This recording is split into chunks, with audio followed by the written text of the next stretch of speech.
அதிமுக கூட்டம் நடந்துச்சு. அங்கே முன்னாள் முதலமைச்சர் உட்காந்துருக்கிறாரு. அண்ணாமலை கடந்த முறை என்னவெல்லாம் மீடியாவில் பேசினார் என்பது அவருக்கு தெரியும்.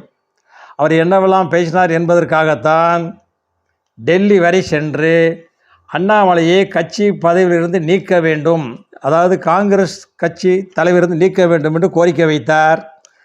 அவர்களும் சரி என்று சொல்லிவிட்டு நயினார் நாகேந்திரனை போட்டு விட்டார்கள். தற்பொழுது மீடியாவில் திமுகவை பற்றி பேசி வருகிறார் ஆதாரத்தோடு அண்ணாமலை.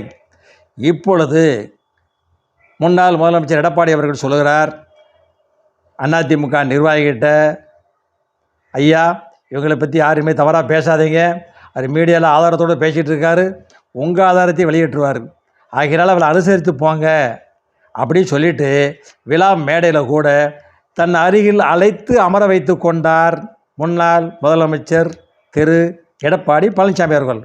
நோட்டீஸ் பாயிண்ட் அப்படின்னு மனசில் வச்சுக்கோங்க. புரிஞ்சுக்கிட்டீங்களா? அடுத்த வரேங்க.